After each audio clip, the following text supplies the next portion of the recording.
Without intervention, India risks becoming an apartheid state. ਬਾਕੀ ਸਾਰੇ assault ਦੀ ਗੱਲ ਹੋ ਰਹੀ ਹੈ, ਸੋਵੀਅਤ ਯੂਨੀਅਨ ਦੀ ਪਹਿਲਾਂ ਹੁੰਦੀ ਰਹੀ, ਹੁਣ ਰਸ਼ੀਆ ਦੀ ਹੁੰਦੀ ਹੈ, ਚਾਈਨਾ ਦੀ ਹੁੰਦੀ ਹੈ। ਉਹਨੇ ਬੀਬੀ ਨੇ ਕਿਹਾ ਵੀ ਇੱਕ ਜਿਹੜਾ ਉਹ ਅਨਨੋਟਿਸ ਗਿਆ, I am referring to India, a nation that once played a remarkable role in South Africa's struggle against apartheid, the decolonization of global South, and even the civil rights movements. My grandfather Nelson Mandela time and again referenced India's freedom struggle and India's freedom fighters as an example for how we could end but also replace apartheid. ਜਿਹੜੇ ਕਾਨੂੰਨ ਅਪਾਰਥਾਈਡ ਦੇ ਵੇਲੇ south Africa ਦੇ ਵਿੱਚ ਸੀ, ਉਹ ਅੱਜ ਭਾਰਤ ਦੇ ਵਿੱਚ ਸਿਰ ਚੁੱਕ ਰਹੇ ਨੇ।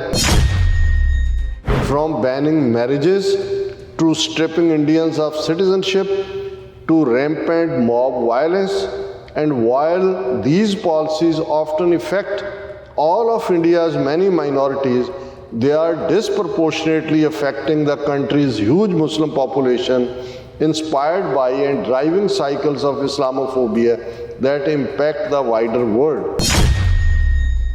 India risks becoming the very apartheid state that leaders like Mandela and Gandhi would have abhorred.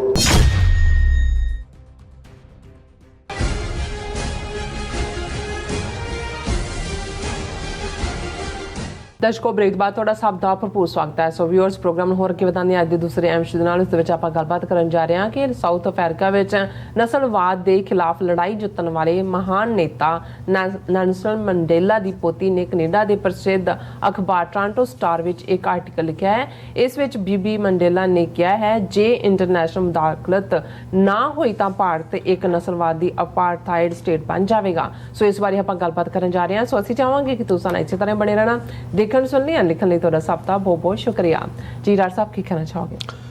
ਦੇਖੋ, 20ਵੀਂ ਸਦੀ ਦੇ ਵਿੱਚ ਔਰ ਖ਼ਾਸ ਤੌਰ 'ਤੇ 20ਵੀਂ ਸਦੀ ਦੇ ਸੈਕੰਡ ਅੱਧ ਦੇ ਵਿੱਚ ਜੇ world class statesman, freedom fighter, ਇੱਕ ਟਾਵਰਿੰਗ ਪਰਸਨੈਲਿਟੀ, ਉਸ ਦਾ ਨਾਂ ਲੈਣਾ ਹੋਏ ਤੇ ਈਸਟ ਹੋਏ ਵੈਸਟ ਹੋਏ, ਹਰ ਇੱਕ ਦੇ ਮੂੰਹ ਨੈਲਸਨ ਮੰਡੇਲਾ ਨਿਕਲੇਗਾ ਜੀ। ਨੈਲਸਨ ਮੰਡੇਲਾ ਸਿਰਫ ਇੱਕ ਨਾਂ ਨਹੀਂ ਹੈ, ਜਾਂ ਸਿਰਫ ਇਸ ਲਈ ਨਹੀਂ ਕਿ ਉਸਨੇ 26-27 ਸਾਲ ਕੈਦ ਕੱਟੀ, ਪਰ ਜਿਵੇਂ ਨੈਲਸਨ ਮੰਡੇਲਾ ਇੱਕ ਪਾਸੇ ਸਟਰਗਲ ਦਾ ਸਿੰਬਲ ਹੈ ਜੀ, ਦੂਸਰੇ ਪਾਸੇ ਫॉरगिवनेस ਦਾ ਵੀ ਉਹ ਸਿੰਬਲ ਹੈ, ਮਾਫ ਕਰਨ ਦਾ। ਫਿਰ ਬਹੁਤ ਘੱਟ ਨੇ ਜਿਨ੍ਹਾਂ ਨੂੰ ਕੁਦਰਤ ਇਹ ਮੌਕਾ ਦਿੰਦੀ ਹੈ, ਆਜ਼ਾਦੀ ਆਪਣੇ ਲੋਕਾਂ ਦੇ ਲਈ ਲੋਕ ਲੜਦੇ ਨੇ, ਲੜਦੇ ਲੜਦੇ ਮਰ ਜਾਂਦੇ ਨੇ, ਜਾਂ ਜਦੋਂ ਤੱਕ ਉਹਨਾਂ ਨੂੰ ਹਾਸਲ ਹੁੰਦੀ ਹੈ ਉਹ ਉਹਨੂੰ ਆਪਣੀ ਮਰਜ਼ੀ ਦੀ ਸ਼ੇਪ ਨਹੀਂ ਦੇ ਸਕਦੇ। ਪਾਕਿਸਤਾਨ ਦੇ ਹਵਾਲੇ ਨਾਲ ਅਸੀਂ ਕਾਇਦੇ ਆਜ਼ਮ ਮੁਹੰਮਦ ਅਲੀ ਜਿਨ੍ਹਾਂ ਦਾ ਜ਼ਿਕਰ ਕਰਦੇ ਹਾਂ, ਜਿਨ੍ਹਾਂ ਨੇ ਇੱਕ ਸਿੰਗਲ ਪਰਸਨੈਲਿਟੀ ਹੈ, ਜਿਹਨੇ ਮੁਲਕ ਬਣਾ ਕੇ ਦਿੱਤਾ ਹੈ। ਹਾਲਾਂ ਉਹਨਾਂ ਦੀ ਜ਼ਿੰਦਗੀ ਲਗਭਗ 13 ਕੁ ਮਹੀਨੇ ਹੀ ਰਹੀ ਆਜ਼ਾਦੀ ਤੋਂ ਬਾਅਦ। ਇਸ ਲਈ ਉਹ ਉਵੇਂ ਮੁਲਕ ਨੂੰ ਜਿਹੜਾ ਹੈ ਜੋ ਸਿਸਟਮ ਮਿਲ ਸਕਦਾ ਸੀ, ਔਰ ਇਹੀ ਕਾਰਨ ਹੈ ਕਿ ਪਿਛਲੇ 75 ਸਾਲ ਸਿਵਲ ਫੌਜੀ ਇਹ ਸਾਰਾ ਰਿਹਾ। ਜਾਰਜ ਵਾਸ਼ਿੰਗਟਨ ਉਹਨਾਂ ਖੁਸ਼ਕਿਸਮਤ, ਮੈਂ ਸਮਝਦਾ ਐਵੇਂ ਅਮਰੀਕਾ ਦੀ ਹਿਸਟਰੀ ਦਾ ਇੱਕ ਜਿਹੜਾ ਉਹ ਕਰੈਕਟਰ ਹੈ ਜਿਹਨੇ ਲੀਡ ਕੀਤਾ ਬ੍ਰਿਟਿਸ਼ ਕਲੋਨੀਅਲਸ ਦੇ ਖਿਲਾਫ ਜੰਗ ਨੂੰ। ਇੰਨੇ ਔਡਸ ਦੇ ਹੁੰਦੇ ਆ ਵਿਕਟਰੀ ਲੈ ਕੇ ਦਿੱਤੀ। ਫਿਰ 2 ਟਰਮ ਪ੍ਰੈਜ਼ੀਡੈਂਟ ਰਿਹਾ, ਔਰ ਆਪਣੇ ਉਸ ਪ੍ਰੈਜ਼ੀਡੈਂਸੀ ਪੀਰੀਅਡ 'ਚ 1776 ਦੇ ਵਿੱਚ ਜਿਹੜਾ ਡਿਕਲੇਰੇਸ਼ਨ ਆਫ ਇੰਡੀਪੈਂਡੈਂਸ ਹੁੰਦੀ ਹੈ, 3-4 ਸਾਲ ਜਿਹੜੀ ਆ ਉਹ ਜੰਗ ਚੱਲਦੀ ਹੈ। ਫਿਰ ਜਿਹੜਾ ਹੈ ਉਹ ਜਿਹੜਾ ਲਿਬਰੇਟ ਹੁੰਦਾ ਹੈ ਮੁਲਕ, ਜਿਹਨੂੰ ਰੈਵੋਲੂਸ਼ਨਰੀ ਵਾਰ ਕਿਹਾ ਜਾਂਦਾ ਹੈ। ਫਿਰ ਉਹਨਾਂ ਦੇ ਪੀਰੀਅਡ 'ਚ ਜਿਹੜਾ ਹੈ ਉਹ ਅਮਰੀਕਨ ਕਨਸਟੀਟਿਊਸ਼ਨ ਵੀ ਹੋਣ ਦੇ ਵਿੱਚ ਆਉਂਦਾ ਹੈ। ਔਰ ਫਿਰ ਉਹ ਜਿਹੜੀ ਨਰੋਈ ਪਰੰਪਰਾ ਅੱਜ ਜਿਵੇਂ 2 ਟਰਮਸ ਹੀ ਅਮਰੀਕਨ ਪ੍ਰੈਜ਼ੀਡੈਂਟ ਹੁੰਦਾ ਹੈ। ਜਾਰਜ ਵਾਸ਼ਿੰਗਟਨ ਜਿਹੜੇ ਫਿਜ਼ੀਕਲੀ ਫਿਟ ਸੀ, 2 ਟਰਮਸ ਬਾਅਦ 8 ਸਾਲ ਤੋਂ ਬਾਅਦ ਉਹ ਛੱਡ ਦਿੰਦੇ ਨੇ, ਔਰ ਜਾਰਜ ਵਾਸ਼ਿੰਗਟਨ ਅਮਰੀਕਾ ਦੇ ਫਾਦਰ ਆਫ ਦਾ ਨੇਸ਼ਨ ਬਣ ਜਾਂਦੇ ਨੇ। ਸੋ ਇਹ ਸ਼ਰਫ ਜਾਰਜ ਵਾਸ਼ਿੰਗਟਨ ਨੂੰ ਹਾਸਲ ਹੋਇਆ। ਹੁਣ ਅਸੀਂ ਗੱਲ ਨੈਲਸਨ ਮੰਡੇਲਾ ਦੀ ਕਰਦੇ ਹਾਂ, ਕਿਉਂਕਿ ਨੈਲਸਨ ਮੰਡੇਲਾ ਜਿਨ੍ਹਾਂ ਨੇ ਉਹ ਉਸ ਸਾਊਥ ਅਫਰੀਕਾ 'ਚ ਪੈਦਾ ਹੋਏ ਜਿਸ ਸਾਊਥ ਅਫਰੀਕਾ ਦੇ ਵਿੱਚ ਜਦੋਂ ਅਸੀਂ ਬ੍ਰਿਟਿਸ਼ ਕਲੋਨੀਅਲਸ ਦਾ ਡਰਟੀ ਇਤਿਹਾਸ ਦੇਖਦੇ ਹਾਂ ਸਾਰੇ ਪਾਸੇ, ਸੋ ਇਹਨਾਂ ਨੇ ਇਹੀ ਨਹੀਂ ਕਿ ਦੁਨੀਆ ਨੂੰ ਕੋਲੋਨਾਈਜ਼ ਕੀਤਾ, ਅਫਰੀਕਾ ਨੂੰ ਤਾਂ ਉਹਨਾਂ ਨੇ ਖ਼ਾਸ ਤੌਰ 'ਤੇ ਇਹ ਸਾਰੀਆਂ ਯੂਰਪੀਅਨ ਪਾਵਰਸ ਨੇ ਦੋ ਹੱਥੀਂ ਲੁੱਟਿਆ ਵੀ। ਅਫਰੀਕਾ 'ਚੋਂ ਹੀ ਜਿਹੜੀ ਸਲੇਵਰੀ, ਗੁਲਾਮ ਕਿਵੇਂ ਬਣ ਕੇ ਜੰਜੀਰਾਂ ਦੇ ਨਾਲ ਨਿਲਾਮ ਕਰਕੇ ਸਮੁੰਦਰੀ ਜਹਾਜ਼ਾਂ ਰਾਹੀਂ ਅਮਰੀਕਾ ਤੋਂ ਲੈ ਕੇ ਯੂਰਪ ਭਰ ਦੇ ਵਿੱਚ ਹਰ ਥਾਂ ਉਹਨਾਂ ਨੂੰ, ਅਮਰੀਕਾ 'ਚ ਅਸੀਂ ਦੇਖਦੇ ਹਾਂ ਕਿ ਸਲੇਵਰੀ ਦੀ ਜਿਹੜੀ ਡਰਟੀ ਹਿਸਟਰੀ ਹੈ ਕਿ ਕਿਵੇਂ ਉਹਨਾਂ ਨੂੰ ਬੌਲਦਾਂ ਦੀ ਥਾਂ 'ਤੇ ਅੱਗੇ ਹਲ ਵਾਹੁਣ ਦੇ ਲਈ ਜੋਤਿਆ ਗਿਆ। ਅਫਰੀਕਾ 'ਚੋਂ ਹੀ ਉਹਨਾਂ ਦੇ ਨੈਚੁਰਲ ਰਿਸੋਰਸ ਵੀ ਉੱਥੇ ਅੱਜ ਵੀ ਸੀਅਰਾ ਲਿਓਨ ਹੋਏ, ਦੂਸਰਾ ਹੋਏ, ਕਿਤੇ ਹੀਰੇ ਨੇ, ਕਿਤੇ ਦੂਜੇ ਨੇ, ਕਿਵੇਂ ਪ੍ਰਾਈਵੇਟ ਆਰਮੀਜ਼ ਇਹਨਾਂ ਮੁਲਕਾਂ ਨੇ ਰੱਖੀਆਂ ਹੋਈਆਂ ਨੇ। ਲੇਕਿਨ ਸਾਊਥ ਅਫਰੀਕਾ ਨੂੰ ਬ੍ਰਿਟਿਸ਼ ਕਲੋਨੀਅਲਸ ਨੇ ਇੰਨਾ ਗ੍ਰਿਪ 'ਚ ਲਿਆਂਦਾ ਔਰ ਉੱਥੇ ਉਹ ਪੋਲੀਟੀਕਲ ਸਿਸਟਮ ਐਸਟੈਬਲਿਸ਼ ਕੀਤਾ ਪੱਕੇ ਤੌਰ ਦੇ ਉੱਤੇ, ਜਿੱਥੇ ਕਿ ਕਾਲਿਆਂ ਦੇ ਆਲਮੋਸਟ ਕੋਈ ਹਕੂਕ ਨਹੀਂ ਸੀ ਔਰ ਵਰਸਟ ਕਿਸਮ ਦਾ, ਬੇਸ਼ੱਕ ਸਲੇਵਰੀ ਦੇ ਨਾਲ ਜੁੜਿਆ ਹੋਇਆ ਹਰ ਮੁਲਕ ਦਾ ਮਾੜਾ ਇਤਿਹਾਸ ਹੈ, ਲੇਕਿਨ ਇਹ ਜਿਹੜਾ ਅਪਾਰਥਾਈਡ ਲਫ਼ਜ਼ ਹੈ, ਜੇ ਇਸ ਨੂੰ ਕਹਿਣਾ ਹੋਏ ਕਿ ਜਿਵੇਂ ਇੰਡੀਆ ਦਾ ਜ਼ਾਤ-ਪਾਤੀ ਸਿਸਟਮ ਹੈ, ਵਰਣ ਆਸ਼ਰਮ ਹੈ, ਲਗਭਗ 4000 ਸਾਲ ਤੋਂ ਉਹਨਾਂ ਨੇ ਕੀਤਾ ਹੋਇਆ, ਉਸ ਤੋਂ ਬਾਅਦ ਜੇ ਕੋਈ ਵਰਸਟ ਪੋਲੀਟੀਕਲ ਸਿਸਟਮ ਜਿਹਦੇ ਥੱਲੇ ਕਾਨੂੰਨੀ ਤੌਰ ਦੇ ਉੱਤੇ ਹੀ ਜਿਹੜਾ ਹੈ ਵਾਈਟ ਰੇਸ ਨੇ ਆਪਣੀ ਸੁਪੀਰੀਅਰਿਟੀ ਨੂੰ ਸਥਾਪਿਤ ਕੀਤਾ ਹੋਇਆ ਸੀ, ਜਿਵੇਂ ਅੱਜ ਹਿੰਦੂਤਵਾ ਦੀ ਆਈਡੀਓਲੋਜੀ ਵਾਪਸ ਬ੍ਰਾਹਮਣ ਦੀ ਸੁਪਰਾਮੇਸੀ ਐਸਟੈਬਲਿਸ਼ ਕਰਨ ਦੇ ਲਈ ਉਹੀ ਵਰਣ ਆਸ਼ਰਮ ਨੂੰ ਵਾਪਸ ਜਿਹੜਾ ਉਹ ਮੁਲਕ ਦਾ ਸੰਵਿਧਾਨ ਬਣਾਉਣਾ ਚਾਹੁੰਦੀ ਹੈ, ਤੇ ਉਹ ਅਪਾਰਥਾਈਡ ਸਾਊਥ ਅਫਰੀਕਾ ਦੇ ਵਿੱਚ ਸੀ। ਸੈਕੰਡ ਵਰਲਡ ਵਾਰ ਖਤਮ ਹੋਇਆ, ਬ੍ਰਿਟਿਸ਼ ਕਲੋਨੀਅਲਸ ਹੋਣ, ਦੂਸਰੇ ਅਲਾਈਡ ਇਹਨਾਂ ਦੇ, ਉਹ ਇੰਨੇ ਕਰਜ਼ਾਈ ਹੋ ਗਏ ਸੀ ਕਿ ਉਹ ਦੁਨੀਆ ਨੂੰ ਜਿਹੜਾ ਉਹ ਗੁਲਾਮ ਰੱਖ ਹੀ ਨਹੀਂ ਸੀ ਸਕਦੇ। ਇਸ ਲਈ ਅਗਲੇ 10-12 ਸਾਲਾਂ 'ਚ 1960 ਤੱਕ ਪਹੁੰਚਦੇ ਅਸੀਂ ਦੇਖਦੇ ਹਾਂ ਕਿ 60 ਦੇ ਕਰੀਬ ਮੁਲਕ ਜਿਹੜੇ ਨੇ, ਜਿਹੜੀਆਂ ਇਹਨਾਂ ਦੀਆਂ ਬਸਤੀਆਂ ਸੀ, ਮੈਂ ਇੰਗਲੈਂਡ 'ਤੇ ਹੀ ਫੋਕਸ ਕਰਾਂਗਾ, ਹਾਲਾਂ ਫਰਾਂਸ, ਸਪੇਨ, ਪੁਰਤਗਾਲ, ਇਹਨਾਂ ਦੀ ਆਪਣੀ ਡਰਟੀ ਹਿਸਟਰੀ ਹੈ, ਸੋ ਉਹ ਇੰਡੀਪੈਂਡੈਂਟ ਹੋ। ਲੇਕਿਨ ਸਾਊਥ ਅਫਰੀਕਾ ਦੇ ਵਿੱਚ ਉਹ ਇੰਨੇ ਕੁ ਵੈਲ ਇੰਟਰੈਂਚਡ ਸੀ ਕਿ ਇਹਦੇ ਬਾਵਜੂਦ ਕਿ ਬਾਕੀ ਆਜ਼ਾਦ ਹੋਏ, ਉੱਥੇ ਉਹਨਾਂ ਨੇ ਕਾਨੂੰਨਨ ਤੌਰ 'ਤੇ ਆਪਣੀ ਸੁਪਰਾਮੇਸੀ ਰੱਖ ਕੇ, ਇਹ ਤਾਂ ਜਿਵੇਂ ਇੰਗਲੈਂਡ ਦੇ ਗੋਰੇ ਜੇ ਇੰਡੀਆ ਜਾਂ ਸਾਊਥ ਏਸ਼ੀਆ ਸਬ ਕੰਟੀਨੈਂਟ ਦੇ ਵਿੱਚ ਸੀ, ਉੱਥੋਂ ਉਹਨਾਂ ਨੇ ਆਪਣੇ ਬਿਸਤਰੇ ਬੰਨੇ ਤੇ ਆ ਗਏ। ਲੇਕਿਨ ਸਾਊਥ ਅਫਰੀਕਾ ਦੇ ਵਿੱਚ ਕਾਨੂੰਨੀ ਤੌਰ ਦੇ ਉੱਤੇ, ਕਿਉਂਕਿ ਵੱਡੇ ਰੈਂਚ, ਵੱਡੀ ਜਿਹੜੀ ਹੈ ਉਹਨਾਂ ਦੇ ਐਗਰੀਕਲਚਰ ਔਰ ਇੰਡਸਟਰੀ ਔਰ ਦੂਸਰਾ ਸਾਰੀ ਇਕੋਨਮੀ ਨੂੰ ਉਹ ਕੰਟਰੋਲ ਕਰਦੇ ਸੀ, ਤੇ ਕਾਲਿਆਂ ਨੂੰ ਤਾਂ ਉਹ ਡੰਗਰਾਂ ਵਾਂਗ ਡੀਲ ਕਰਦੇ ਸੀ।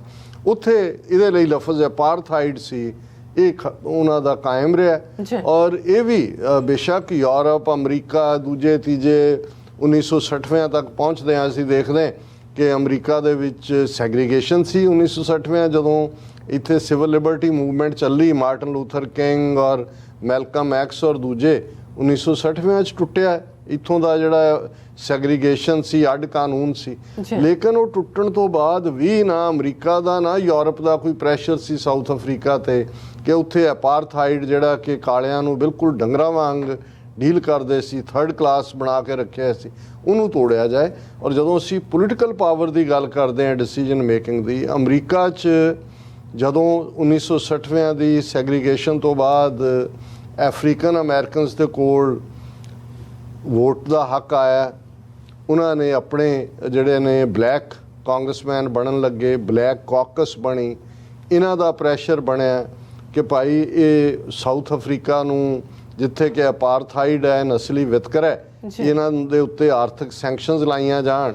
ਔਰ ਹੌਲੀ ਫਿਰ ਜਿਹੜੇ ਸਪੋਰਟਸ ਪਲੇਅਰ ਸੀ ਅਮਰੀਕਾ ਦੇ ਦੂਜੇ, ਉਹਨਾਂ ਨੇ ਕਿਹਾ ਵੀ ਜਿੱਥੇ ਸਾਊਥ ਅਫਰੀਕਾ ਦੇ ਪਲੇਅਰ ਖੇਡਣਗੇ ਉੱਥੇ ਅਸੀਂ ਨਹੀਂ ਖੇਡਾਂਗੇ, ਉਹਨਾਂ ਦੀ ਬਾਈਕਾਟ ਦੀ ਲਾਈਨ ਸ਼ੁਰੂ ਹੋਈ। ਪਰ ਵਿਦਨ ਕੰਟਰੀ ਜਿਹੜੀ ਇੱਕ ਫਿਗਰ ਨੇ ਲੀਡ ਕੀਤਾ ਆਪਣੇ ਲੋਕਾਂ ਨੂੰ ਕਿ ਭਾਈ ਅਸੀਂ ਇਸ ਸਿਸਟਮ ਨੂੰ ਤੋੜਨਾ, ਉਹ ਨੈਲਸਨ ਮੰਡੇਲਾ ਸੀ। ਔਰ ਉਹ ਨੈਲਸਨ ਮੰਡੇਲਾ ਦਾ ਸਾਥ ਉਹ ਵਕੀਲ ਦਾ ਸੀ ਜਿਹੜਾ ਐਜੂਕੇਸ਼ਨ ਵਾਈਜ਼, ਲੇਕਿਨ ਉਸ ਦੇ ਉੱਤੇ ਉਹਦੀ ਜਥੇਬੰਦੀ ਅਫਰੀਕਨ ਨੈਸ਼ਨਲ ਕਾਂਗਰਸ ਜਿਹੜੀ ਹੈ ਉਸ ਨੂੰ ਦਹਿਸ਼ਤਗਰਦ ਜਥੇਬੰਦੀ ਐਲਾਨਿਆ ਹੋਇਆ ਸੀ। ਔਰ ਨੈਲਸਨ ਮੰਡੇਲਾ ਨੂੰ ਜਿਹੜਾ ਇੱਕ ਬੜੀ ਤੰਗ ਦਸਤੀ ਦੀ ਹਾਲਤ ਦੇ ਵਿੱਚ ਲਗਭਗ 27 ਸਾਲ, ਜੇ ਮੈਂ ਗਲਤ ਨਾ ਹੋਵਾਂ 23 ਜਾਂ 27, ਮੇਰੇ ਖਿਆਲ 27 ਈਅਰਸ ਜੇਲ੍ਹ ਦੇ ਵਿੱਚ ਉਹਨੂੰ ਰੱਖਿਆ, ਬਹੁਤ ਟਾਰਚਰ ਕੀਤਾ, ਫਿਜ਼ੀਕਲ ਲੇਬਰ ਲਈ ਮਜਬੂਰ ਹੁੰਦਾ ਰਿਹਾ ਔਰ ਬਹੁਤ ਤੰਗ ਹਾਲਾਤਾਂ ਦੇ ਵਿੱਚ। ਔਰ ਇਸ ਪੀਰੀਅਡ 'ਚ ਜਿਹੜਾ ਉਹਨੇ ਜਿਵੇਂ ਰੈਜ਼ੀਲੀਅੰਸ ਦਿਖਾਈ, ਜਿਵੇਂ ਉਸ ਨੇ ਆਪਣੇ ਲੋਕਾਂ ਦੇ ਨਾਲ ਰਾਬਤਾ ਵੀ ਕਾਇਮ ਰੱਖਿਆ। ਉਹਦੀ ਵਾਈਫ ਵਿਨੀ ਮੰਡੇਲਾ, ਜਿਹਦਾ ਵੱਡਾ ਰੋਲ ਇਸ ਸਾਰੇ ਦੇ ਵਿੱਚ ਰਿਹਾ, ਬੇਸ਼ੱਕ ਬਾਅਦ ਦੇ ਵਿੱਚ ਉਹਨਾਂ ਦਾ ਤਲਾਕ ਵੀ ਹੋਇਆ ਜਦੋਂ ਬਾਹਰ ਆਇਆ ਜਾਂ ਉਹ ਪ੍ਰੈਜ਼ੀਡੈਂਟ ਬਣਿਆ, ਲੇਕਿਨ ਉਹ ਇੱਕ ਵੱਖਰੀ ਕਹਾਣੀ ਹੈ ਹਰ ਪਰਿਵਾਰ ਦੀ। ਔਰ ਇਸੇ ਤਰ੍ਹਾਂ ਦੇਸ਼ਮੰਦ ਟੂਟੂ ਜਿਹੜਾ ਚਰਚ ਦਾ ਹੈਡ ਸੀ, ਰੈਵਰਡ ਸੀ, ਜਿਹਨੂੰ ਨੋਬਲ ਪ੍ਰਾਈਜ਼ ਵੀ ਮਿਲਿਆ, ਉਸ ਨੇ ਕੀਤਾ। ਪਰ ਮੈਂ ਇਹ ਸਾਰੀ ਬੈਕਗਰਾਊਂਡ ਇਸ ਲਈ ਦਿੱਤੀ ਹੈ ਕਿ ਜਦੋਂ ਇਸ ਲੈਵਲ ਦੇ ਜਿਹੜੇ ਸੈਲੀਬ੍ਰਿਟੀ ਨੇ, ਜਦੋਂ ਫਿਰ ਉਹ ਰਿਲੀਜ਼ ਹੋ ਕੇ ਆਇਆ, ਉਹਨੂੰ ਇਹ ਸੀ ਵੀ ਹੁਣ ਕਿਉਂਕਿ ਕਾਲਿਆਂ ਦੇ ਹੱਥ 'ਚ ਪੋਲੀਟੀਕਲ ਪਾਵਰ ਆਣੀ ਹੈ, ਰਿਵੈਂਜ ਦੇ ਰਸਤੇ 'ਤੇ ਵੀ ਨਿਕਲ ਸਕਦੇ ਨੇ, ਗੋਰਿਆਂ ਦਾ ਉਸੇ ਪੈਮਾਨੇ ਦੇ ਉੱਤੇ ਕਤਲੇਆਮ ਹੋ ਸਕਦਾ ਸੀ ਸਾਊਥ ਅਫਰੀਕਾ 'ਚ, ਜਿਵੇਂ ਜਿਹੜਾ ਜਦੋਂ ਅਸੀਂ ਸਪੈਨਿਸ਼ ਇਨਕੁਇਜ਼ੀਸ਼ਨ ਦੀ ਗੱਲ ਕਰਦੇ ਹਾਂ, ਔਰ ਦੂਸਰਾ ਹੋ ਸਕਦਾ। ਪਰ ਜਿਵੇਂ ਉਹਨੇ ਫॉरगिवनेस ਵੀ ਰੱਖੀ, ਟਰੂਥ ਐਂਡ ਰੀਕਨਸੀਲੇਸ਼ਨ ਕਮਿਸ਼ਨ ਕਿ ਆਓ ਭਾਈ ਆ ਕੇ ਇਕਬਾਲ ਕਰੋ ਤੁਸੀਂ ਕੀ ਕੀ ਕੀਤਾ। ਕਾਲਿਆਂ ਨੂੰ ਬਰਾਬਰ ਦਾ ਵੋਟਿੰਗ ਦਾ ਹੱਕ ਮਿਲਿਆ, ਸਾਰੇ ਕਾਨੂੰਨ ਜਿਹੜੇ ਸੀ ਅਪਾਰਥਾਈਡ ਨਾਲ ਰਿਲੇਟਡ ਉਹ ਖ਼ਤਮ ਕੀਤੇ, ਪਰ ਪੀਸਫੁਲੀ ਉਹਨੇ ਆਪਣੀਆਂ ਟਰਮਸ ਨਿਭਾ ਕੇ ਖੁਦ ਹੀ ਜਿਹੜਾ ਉਹ ਅਹੁਦੇ ਨੂੰ ਛੱਡਿਆ ਔਰ ਪੀਸਫੁਲੀ ਲੇਟਰ ਔਨ ਉਹਨਾਂ ਦੀ ਸਿਵਲ ਲਾਈਫ ਜਿਉਂਦੇ ਆ ਜਿਹੜਾ ਉਹ ਡੈਥ ਹੋਈ।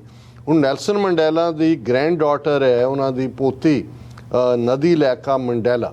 ਔਰ ਮੈਂ ਇਹ ਬੈਕਗਰਾਊਂਡ ਇੰਨੀ ਲੰਬੀ ਚੌੜੀ ਇਸ ਲਈ ਦਿੱਤੀ ਹੈ ਕਿ ਜੋ ਕੁਛ ਉੱਥੇ ਅਪਾਰਥਾਈਡ ਦੇ ਥੱਲੇ ਇੱਕ ਜਿਹੜਾ ਹਮੇਸ਼ਾ ਹੀ ਜਦੋਂ ਨੈਲਸਨ ਮੰਡੇਲਾ ਦਾ ਜ਼ਿਕਰ ਹੁੰਦਾ ਹੈ ਜਾਂ ਈਵਨ ਮਾਰਟਨ ਲੂਥਰ ਕਿੰਗ ਦਾ ਹੁੰਦਾ ਹੈ ਅਮਰੀਕਾ ਦੇ ਕੰਟੈਕਸਟ, ਤੇ ਗਾਂਧੀ ਦੇ ਨਾਲ ਇਹ ਪਤਾ ਨਹੀਂ, ਹਾਲਾਂ ਦੋਨੋਂ ਹੀ ਬੜੇ ਰੋਸ਼ਨ ਦਿਮਾਗ ਸੀ ਔਰ ਵੈਲ ਰਿਸਰਚ ਮਾਈਂਡ ਸੀ, ਪਰ ਕਈ ਵਾਰੀ ਇਹ ਹੁੰਦਾ ਹੈ ਵੀ ਡੁੱਬਦੇ ਨੂੰ ਤਿਨਕੇ ਦਾ ਸਹਾਰਾ। ਉਹਨਾਂ ਨੂੰ ਵੀ ਇਹ ਲੱਗਦਾ ਸੀ ਕਿ ਭਾਈ ਇਹਨਾਂ ਦੇ ਕੋਲ ਤਾਂ ਪੋਲੀਟੀਕਲ ਪਾਵਰ ਹੈ, ਗੋਰਿਆਂ ਕੋਲ ਫੌਜ ਹੈ, ਪੁਲਿਸ ਹੈ, ਜੇ ਅਸੀਂ ਵਾਇਲੈਂਟਲੀ ਇਹਨਾਂ ਦੇ ਖਿਲਾਫ ਖਲੋਵਾਂਗੇ ਤੇ ਸਾਨੂੰ ਸੁਪਰੈਸ ਕਰਨਗੇ।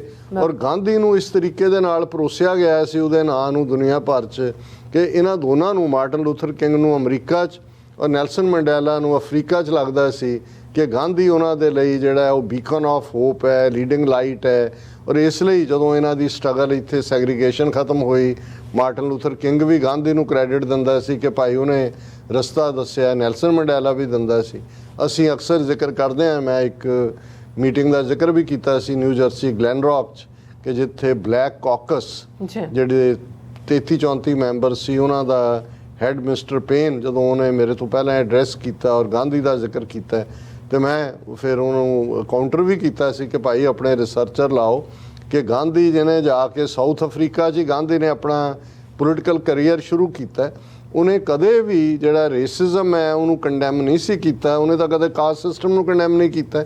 ਪਰ ਸਾਊਥ ਅਫਰੀਕਾ 'ਚ ਵੀ ਜਿਹੜੀ ਉਹਦੀ ਸਟਰਗਲ ਸੀ ਉਹ ਇਹੀ ਸੀ ਕਿ ਸਾਡੇ 'ਤੇ, ਕਿਉਂਕਿ ਬਹੁਤੇ ਗੁਜਰਾਤੀ ਉੱਥੇ ਗਏ ਹੋਏ ਸੀ, ਸਾਡੇ 'ਤੇ ਉਹ ਕਾਨੂੰਨ ਨਾਫਜ਼ ਕੀਤੇ ਜਾ ਰਹੇ ਨੇ ਜਿਹੜੇ ਗੋਰੇ ਰਜੀਮ ਵੱਲੋਂ ਕਾਲਿਆਂ 'ਤੇ ਕੀਤੇ ਜਾਂਦੇ ਨੇ, ਤੇ ਸਾਨੂੰ ਇੱਕ ਸੈਪਰੇਟ ਕੈਟਾਗਰੀ 'ਚ ਰੱਖਿਆ ਜਾਏ। ਇਹ ਵੱਖਰੀ ਗੱਲ ਹੈ ਵੀ ਹੁਣ ਪਿਛਲੇ 10-15 ਸਾਲ 'ਚ ਉਹਦਾ ਬੁੱਤ ਵੀ ਉਹਨਾਂ ਨੇ ਗਾਂਧੀ ਦਾ ਅਫਰੀਕਾ ਦੀ ਯੂਨੀਵਰਸਿਟੀ 'ਚੋਂ ਵੀ ਹਟਵਾਇਆ, ਬਾਕੀ ਥਾਂ ਤੋਂ ਵੀ ਹਟਿਆ ਕਿ ਭਾਈ ਗਾਂਧੀ ਵਰਸਟ ਕਿਸਮ ਦਾ ਰੇਸਿਸਟ ਸੀ। ਸੋ ਇਹ ਇੱਕ ਵੱਖਰੀ ਕਹਾਣੀ ਹੈ। ਪਰ ਜਿਹੜੀ ਗੱਲ ਨਦੀ ਲੈਕਾ ਮੰਡੇਲਾ ਨੇ, ਇਹ ਅੱਜ ਦੇ ਟੋਰਾਂਟੋ ਸਟਾਰ ਦੇ ਵਿੱਚ ਉਹਨਾਂ ਦਾ ਇੱਕ ਆਰਟੀਕਲ ਛਪਿਆ ਔਰ ਉਹ ਹੈ ਕਿ ਵਿਦਆਊਟ ਇੰਟਰਵੈਂਸ਼ਨ ਇੰਡੀਆ ਰਿਸਕਸ ਬਿਕਮਿੰਗ ਐਨ ਅਪਾਰਥਾਈਡ ਸਟੇਟ, ਕਿ ਜੇ ਇੰਟਰਨੈਸ਼ਨਲ ਇੰਟਰਵੈਂਸ਼ਨ ਨਾ ਹੋਈ ਤਾਂ ਜਿਵੇਂ ਅਪਾਰਥਾਈਡ ਸਾਊਥ ਅਫਰੀਕਾ ਸੀ, ਜ਼ਾਹਰ ਹੈ ਕਿ ਇੱਕ ਰੇਸ ਦੀ ਸੁਪਰਾਮੇਸੀ ਔਰ ਬਾਕੀਆਂ ਦੀ ਸਬਆਰਡੀਨੇਸ਼ਨ, ਕਿ ਇੰਡੀਆ ਉਸ ਪਾਸੇ ਵਧਣ। ਬੇਸ਼ੱਕ ਇਸ ਕਿਸਮ ਦੀਆਂ ਲਿਖਤਾਂ, ਆਰਟੀਕਲ ਹੋਰ ਵੀ ਦੁਨੀਆ ਦੇ ਸਕਾਲਰ ਲਿਖ ਰਹੇ ਨੇ, ਲੇਕਿਨ ਟੋਰਾਂਟੋ ਸਟਾਰ 'ਚ ਛਪਣਾ ਔਰ ਜਦੋਂ ਨੈਲਸਨ ਮੰਡੇਲਾ ਦਾ ਨਾਂ ਨਾਲ ਲੱਗ ਜਾਂਦਾ ਹੈ, ਸੋ ਜ਼ਾਹਰ ਹੈ ਕਿਉਂਕਿ ਇੱਕ ਉਹ ਨੇ ਜਿਨ੍ਹਾਂ ਨੇ ਵੈਸੇ ਕੁਝ ਪੜ੍ਹਿਆ ਜਾਂ ਸੁਣਿਆ, ਇੱਕ ਉਹ ਲੋਕ ਨੇ ਜਿਨ੍ਹਾਂ ਦੇ ਟੱਬਰਾਂ ਨੇ, ਜਿਸ ਕੌਮ ਨੇ, ਜਿਨ੍ਹਾਂ ਲੋਕਾਂ ਨੇ ਹੰਡਾਇਆ ਉਸ ਸਾਰੇ ਨੂੰ। ਸੋ ਇਹ ਇੱਕ ਬੜੀ ਵੱਡੀ ਗੱਲ ਹੈ। ਔਰ ਉਹਨਾਂ ਦਾ ਇਹ 3 ਮਿੰਟਸ ਰੀਡ ਹੈ, ਪਰ ਮੈਂ ਕੁਛ ਉਹਦੇ ਜਿਹੜੇ ਇੰਪੋਰਟੈਂਟ ਫੀਚਰ ਨੇ ਉਹਦਾ ਮੈਂ ਜ਼ਿਕਰ ਕਰਾਂਗਾ। ਔਰ ਕਿਉਂਕਿ ਇਹ ਲਿਖਿਆ ਵੀ 18 ਜੁਲਾਈ ਨੂੰ ਟਾਰਗੇਟ ਕਰਕੇ ਗਿਆ, ਕਿਉਂਕਿ ਜਿਹੜਾ 18 ਜੁਲਾਈ ਦਾ ਦਿਨ ਹੈ ਇਹ ਨੈਲਸਨ ਮੰਡੇਲਾ ਡੇ ਹੈ। ਸੋ ਇਸ ਲਿਖਤ ਦੀ ਹੋਰ ਵੀ ਇੰਪੋਰਟੈਂਸ ਹੋ ਜਾਂਦੀ ਹੈ ਕਿ ਨੈਲਸਨ ਮੰਡੇਲਾ ਨੂੰ ਧਿਆਨ 'ਚ ਰੱਖਦੇ ਹਾਂ ਕਿ ਭਾਈ ਉਹ ਅਪਾਰਥਾਈਡ ਦੇ ਖਿਲਾਫ ਲੜਿਆ ਸੀ, ਅੱਜ ਦੁਨੀਆ ਦਾ ਦੂਸਰਾ ਆਬਾਦੀ ਵਾਈਜ਼ ਵੱਡਾ ਮੁਲਕ ਜਿਹੜਾ ਕੁਝ ਸਾਲਾਂ 'ਚ ਪਹਿਲੇ ਨੰਬਰ ਤੇ ਆ ਜਾਏਗਾ, ਜਿੱਥੇ 1 ਬਿਲੀਅਨ 400 ਮਿਲੀਅਨ ਲੋਕ ਰਹਿੰਦੇ ਨੇ, ਉਹ ਦੇਸ਼ ਉਸ ਪਾਸੇ ਜਾ ਰਿਹਾ ਜਿਹੜਾ ਅਪਾਰਥਾਈਡ ਜੋ ਜਿਹਾ ਸਾਊਥ ਅਫਰੀਕਾ ਸੀ। ਔਰ ਇਹ ਜਦੋਂ ਉਹਨੇ ਸ਼ੁਰੂਆਤ ਹੀ ਇੱਥੋਂ ਕੀਤੀ ਹੈ ਕਿ as we marked Nelson Mandela Day on July 18th the world heard from Prince Harry that ਇਹ ਹੁਣ ਪ੍ਰਿੰਸ ਹੈਰੀ ਨੂੰ ਕੋਟ ਕੀਤਾ ਹੈ ਬੀਬੀ ਮੰਡੇਲਾ ਨੇ, that we are witnessing a global assault on democracy and freedom, the cause of Mandela's life, ਕਿ Mandela ਦੀ life ਜਮਹੂਰੀਅਤ ਲਈ ਔਰ ਆਜ਼ਾਦੀ ਲਈ ਸੀ, ਅੱਜ ਗਲੋਬਲ ਅਟੈਕ ਹੈ। but one place, one important but cracked pillar which supports the world democracies went unmentioned, ਕਿ ਬਈ ਬਾਕੀ ਸਾਰੇ ਅਸੌਲਟ ਦੀ ਗੱਲ ਹੋ ਰਹੀ ਹੈ, ਸੋਵੀਅਤ ਯੂਨੀਅਨ ਦੀ ਪਹਿਲਾਂ ਹੁੰਦੀ ਰਹੀ, ਹੁਣ ਰਸ਼ੀਆ ਦੀ ਹੁੰਦੀ ਹੈ, ਚਾਈਨਾ ਦੀ ਹੁੰਦੀ ਹੈ। ਉਹਨੇ ਬੀਬੀ ਨੇ ਕਿਹਾ ਵੀ ਇੱਕ ਜਿਹੜਾ ਉਹ ਅਨਨੋਟਿਸ ਗਿਆ, I am referring to India.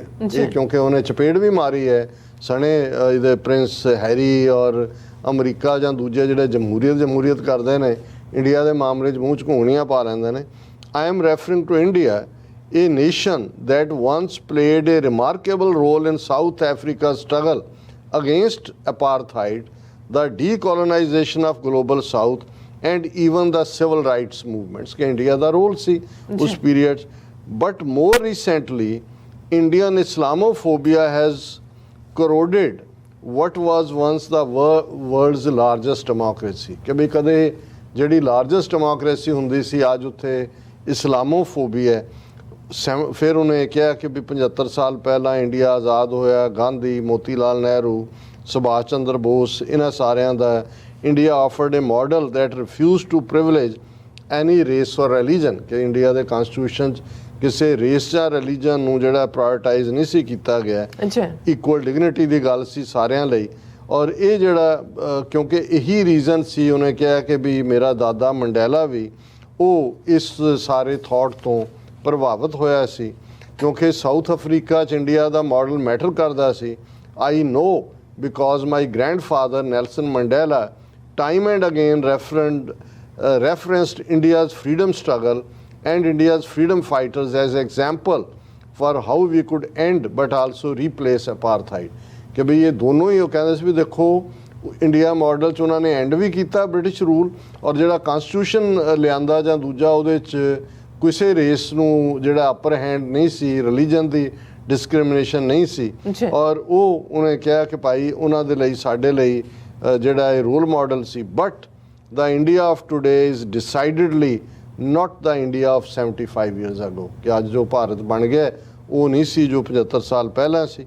ਫਿਰ today's laws that properly belong to South Africa's apartheid past are popping up across India ਕਿ ਜਿਹੜੇ ਕਾਨੂੰਨ ਅਪਾਰਥਾਈਡ ਦੇ ਵੇਲੇ ਸਾਊਥ ਅਫਰੀਕਾ ਦੇ ਵਿੱਚ ਸੀ ਉਹ ਅੱਜ ਭਾਰਤ ਦੇ ਵਿੱਚ ਸਿਰ ਚੁੱਕ ਰਹੇ ਨੇ from banning marriages to stripping Indians of citizenship to rampant mob violence.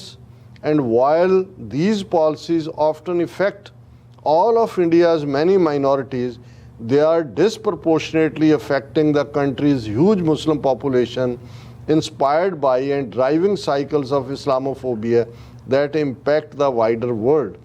India risks becoming the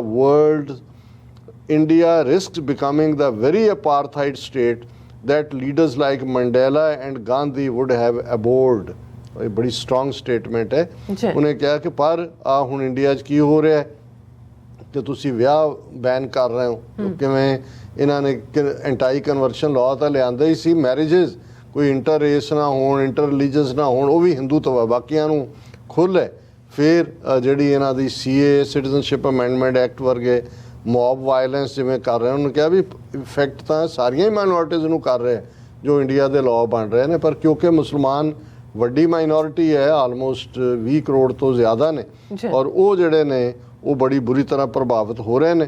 ਔਰ ਇਹ ਜਿਹੜੀਆਂ ਇੰਡੀਆ ਦੇ ਵਿੱਚ ਰਿਲੀਜੀਅਸ ਡਿਵਾਈਡ ਇਸ ਵੇਲੇ ਸਿਖਰਾਂ 'ਤੇ ਹੈ which could lead to grave repercussions during a period of geo political and economical instability ਕਿ ਜਿੰਨੀ ਇਸ ਵੇਲੇ ਇਹ ਸਾਰੀ ਹੇਟਰਡ ਔਰ ਦੂਸਰੀ ਚੱਲ ਰਹੀ ਹੈ ਤੇ ਦੁਨੀਆ 'ਚ ਇਕਨੋਮਿਕਲ ਇਨਸਟੇਬਿਲਿਟੀ ਹੈ, ਜੀਓ ਪੋਲੀਟੀਕਲ ਚੇਂਜਸ ਨੇ, ਇਹ ਭਾਰਤ ਨੂੰ ਬਹੁਤ ਬੁਰੀ ਤਰ੍ਹਾਂ ਪ੍ਰਭਾਵਿਤ ਕਰਨਗੇ। ਔਰ ਇਹ ਉਹਨਾਂ ਨੇ ਕਿਹਾ ਕਿ ਵੀ ਸਾਨੂੰ ਇਸ ਵੇਲੇ ਜਿਹੜਾ ਹੈ ਫਿਰ ਉਹਨਾਂ ਨੇ ਸਾਊਦੀ ਅਰੇਬੀਆ ਦੇ ਇੰਟਰਫੇਥ ਸਮਿਟ ਦੀ ਗੱਲ ਕੀਤੀ ਕਿ ਜਿੱਥੇ ਹਿੰਦੂ ਔਰ ਜਿਹੜੇ ਨੇ ਸਾਰੀ ਮੁਸਲਿਮ ਵਰਲਡ ਲੀਗ ਨੇ ਕਰਾਇਆ, ਉਹਨਾਂ ਦੀ NGO ਹੈ, ਪਰ ਉਹਨਾਂ ਨੇ ਕਿਹਾ ਕਿ ਪਰ because what if India doesn't join those efforts ਕਿ ਵੀ ਉੱਥੇ ਸਾਊਦੀ ਅਰੇਬੀਆ ਤੋਂ ਕੋਸ਼ਿਸ਼ ਕਰ ਰਹੇ ਨੇ ਕਿ ਵੀ ਇੰਟਰਫੇਥ ਔਰ ਦੂਸਰੇ ਉਹਦਾ ਕੋਈ ਸੈਮੀਨਾਰ ਦਾ ਜ਼ਿਕਰ ਕੀਤਾ, ਪਰ ਇੰਡੀਆ ਦੀ ਇਹਦੇ 'ਚ ਕੋਈ ਦਿਲਚਸਪੀ ਨਹੀਂ ਹੈ। India will soon hold the world's largest population ਕਿ ਸਭ ਤੋਂ ਜ਼ਿਆਦਾ ਦੁਨੀਆ ਦੀ ਪਾਪੂਲੇਸ਼ਨ ਹੋਣ ਜਾ ਰਹੀ ਹੈ। One frighteningly vulnerable to climate change. Already South Asia has seen huge population flows instigated by religious bigotry which continues to run rampant, and this does not even consider the incoming food and energy crisis or the massive nuclear arsenals deployed across South Asia। ਇਹ ਹੈ ਜਿਹਨੂੰ ਤੁਸੀਂ vision ਕਹਿੰਦੇ ਹੋ, ਇਹ Nelson Mandela ਦੀ thing ਹੈ। ਉਹਨੇ ਕਿਹਾ ਵੀ ਗੱਲ ਇਹ ਨਹੀਂ ਹੈ ਵੀ ਇੰਡੀਆ 'ਚ ਕਿਸ ਕਿਸਮ ਦਾ ਇਸਲਾਮੋਫੋਬੀਆ ਜਾਂ ਰਿਲੀਜੀਅਸ ਬਿਗਟਰੀ ਹੈ, ਕਲਾਈਮੇਟ ਚੇਂਜਸ ਕਿੱਧਰ ਨੂੰ ਜਾ ਰਹੀਆਂ ਨੇ, ਇੰਨੀ ਵੱਡੀ ਪਾਪੂਲੇਸ਼ਨ ਜੇ ਮਜ਼ਹਬੀ ਨਫ਼ਰਤ ਦੀ ਲਾਈਨ ਹੈ ਤੇ ਉਹਦੀਆਂ ਕੀ ਇੰਪਲੀਕੇਸ਼ਨਸ ਹੋਣਗੀਆਂ, ਔਰ ਫੂਡ ਔਰ ਐਨਰਜੀ ਕ੍ਰਾਈਸਿਸ ਜਿਹੜਾ ਦੁਨੀਆ ਫੇਸ ਕਰ ਰਿਹਾ ਹੈ, ਔਰ ਸਾਊਥ ਏਸ਼ੀਆ ਕਿਉਂਕਿ ਇਸ ਵੇਲੇ ਇੰਡੀਆ ਪਾਕਿਸਤਾਨ ਦੋਨੋਂ ਨਿਊਕਲੀਅਰ ਪਾਵਰਸ ਨੇ, ਨਿਊਕਲੀਅਰ ਆਰਸੈਨਲ ਨੇ ਸਾਊਥ ਏਸ਼ੀਆ 'ਚ। There is hardly a more volatile sitting there is hardly a more volatile setting in which to unleash naked prejudice ਕਿ ਜਿਵੇਂ ਇਸ ਵੇਲੇ ਨੰਗੇ ਹੋ ਕੇ ਇਹ ਬਿਗੋਟਰੀ ਔਰ ਪ੍ਰੈਜੁਡਿਸ ਕਰ ਰਹੇ ਨੇ ਤੇ ਇਹ ਸਾਰੇ ਜਿਹੜੇ ਨੇ ਟਿਕਲਿੰਗ ਬੌਮ ਨੇ, ਨਿਊਕਲੀਅਰ ਵੀ, ਕਲਾਈਮੇਟ ਚੇਂਜ ਵੀ, ਪਾਪੂਲੇਸ਼ਨ ਬੌਮ ਵੀ, ਤੇ ਇਸ ਸਾਰੇ 'ਚ ਨਫ਼ਰਤ ਕਿੱਥੇ ਲੈ ਕੇ ਜਾਏਗੀ। ਔਰ ਇਸ ਸਾਰੇ ਦੇ ਚਲਦਿਆਂ ਉਹਨਾਂ ਨੇ ਕਿਹਾ ਕਿ ਭਾਈ ਇਹ it flies in the face of India's incredible legacy. Now more than ever we need India's moral courage and its inspiring desire to imagine a better world against the longest odds. Nothing less can solve the great challenges that threaten our wonderful and fragile world. ਕਿ ਵੀ ਇਸ ਤੋਂ ਵੱਡਾ challenge ਸਾਡੀ ਦੁਨੀਆ ਨੂੰ ਕੋਈ ਨਹੀਂ ਹੋ ਸਕਦਾ। ਸੋ ਮੈਂ ਸਮਝਦਾ ਵੀ ਇਹ ਬੜੀ ਬੋਲਡ ਲਿਖਤ ਹੈ ਨਦੀ ਲੈਕਾ ਮੰਡੇਲਾ ਦੀ, ਔਰ ਇਹ ਘੱਟੋ ਘੱਟ ਜਦੋਂ ਮੰਡੇਲਾ ਦਾ ਨਾਂ ਨਾਲ ਲੱਗਾ ਹੁੰਦਾ ਤੇ ਉਹਦੀ ਸ਼ੁਰੂਆਤ ਹੀ ਇਹ ਸੀ ਕਿ ਵਿਦਆਊਟ ਇੰਟਰਵੈਂਸ਼ਨ, ਜੇ ਇੰਟਰਨੈਸ਼ਨਲ ਇੰਟਰਵੈਂਸ਼ਨ ਨਾ ਹੋਈ, ਇੰਡੀਆ ਰਿਸਕਸ ਬਿਕਮਿੰਗ ਐਨ ਅਪਾਰਥਾਈਡ ਸਟੇਟ ਕਿ ਇੱਕ ਪੱਕੀ ਅਪਾਰਥਾਈਡ ਨਸਲਵਾਦੀ ਮੁਲਕ ਬਣਨ ਵੱਲ ਜਾ ਰਿਹਾ। ਜੀ ਡਾਕਟਰ ਸਾਹਿਬ ਤੁਹਾਡਾ ਬਹੁਤ ਬਹੁਤ ਸ਼ੁਕਰੀਆ। ਸੋ ਲੈਣੇ ਬ੍ਰੇਕ। ਵਿਊਅਰਸ ਤੁਸੀਂ ਇਸੇ ਤਰ੍ਹਾਂ ਬਣੇ ਰਹਿਣਾ, ਮਿਲਦੇ ਹਾਂ ਆਫਟਰ ਦਿਸ ਸ਼ਾਰਟ ਬ੍ਰੇਕ।